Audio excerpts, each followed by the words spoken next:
日本の高度経済成長期って未来の生活はこうなるっていう壮大な都市計画ニュータウンが次々に生まれた時代でしたよね。でその中でも最大規模と言ってもいいプロジェクトが多摩ニュータウンなんです。今回はそのまさに心臓部として設計された街多摩センターにぐっと焦点を当てて、その50年の歩みを一緒にたどっていきたいと思います。さて、今から約50年前に描かれた理想の都市、その輝きって果たして今も失われていないんでしょうか。いや、この問いこそが今回このテーマを深掘りしていく上でのまさに核心になるわけです。昔のある種ユートピア的なビジョンと複雑な現代がどう交差しているのか、その物語を一緒に見ていきましょう。はい、では早速見ていきましょうか。まず、そもそも多摩センターがどんな壮大なビジョンのもとに生まれたのか、その誕生の背景から探っていきます。まず大前提として多摩センターって単なる住宅地じゃなかったんですよね。多摩ニュータウン全体のそうですね、行政とか商業文化といったいわゆる工事の機能を集約させた都市センターっていう位置づけだったんです。その目的は何かというと、人々が日々の生活のすべてを例えば新宿みたいな都心に頼るんじゃなくて、この多摩エリアの中だけで完結できる、そんな自立した都市圏を作ることだったんですね。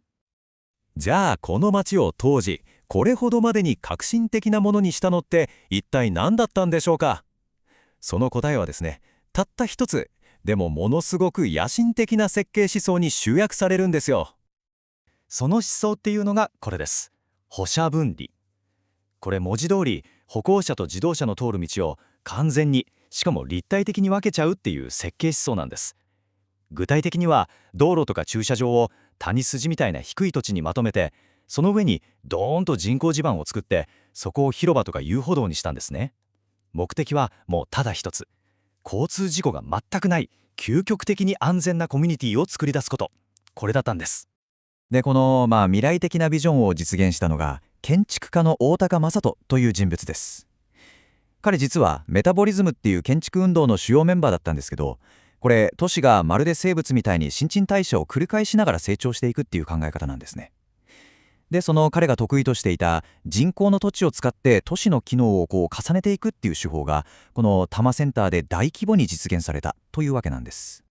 この歩行者中心っていう思想がじゃあいかに徹底されていたか。いや、もうまさにこの数字が物語っています。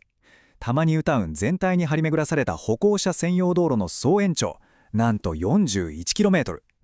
これちょっと想像してみてほしいんですけど、東京駅から横浜駅までの距離とほぼ同じなんですよ。街全体がまるで一つの巨大なペデストリアンデッキみたいになる、そんな構造を目指した本当に壮大な試みだったんですね。でもですね、1970年代に描かれたこの理想が21世紀の現実に直面することになります。さて、ここからが非常に興味深いところなんですけど、その崇高な理想が意図せず生み出してしまった結果っていうのは一体何だったんでしょうか。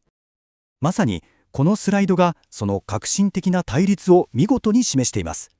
私が勝手に歩行者のパラドックスと呼んでるものなんですけどね。理想としては車から人々を守るための安全な道だったはずが、現実には住民の高齢化が進むにつれて、その安全のための構造物そのものが人々を自宅から隔ててしまう、まるで高い壁のようになってしまったんです。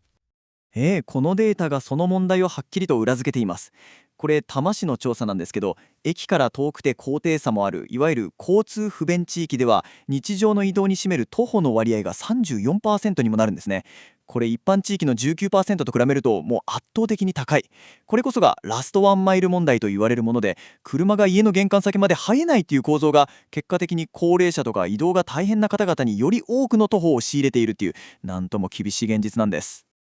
まさにこの言葉が現代におけるこの設計思想の皮肉を的確に捉えていると思います。住民を守るはずだった構造が逆に自宅前まで車を寄せられないという不便を生んでいる。いや安全のための分離が50年という時を経て今や移動の障壁になってしまったということなんですね。じゃあ街はこの新しい現実にどう適応していくんでしょうか。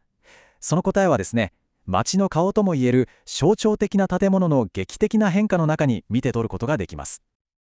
このタイムラインを見ていただくと分かる通り、多摩センターって今本当に急速で、しかも根本的な変化の真っ只中にあるんです。まず2011年、百貨店の三井が閉店してライフスタイル提案型の商業施設に生まれ変わりました。そして去年2023年には32年も続いた京王プラザホテルが閉館で、その跡地には2028年、今度は居住機能を持つ新しい複合施設ができる予定なんです。もう街の機能そのものがガラッと変わろうとしているのが分かりますよね。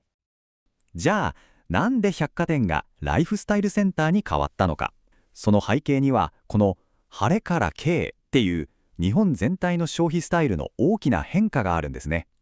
晴れっていうのは、百貨店での買い物みたいな特別な非日常の消費のことです。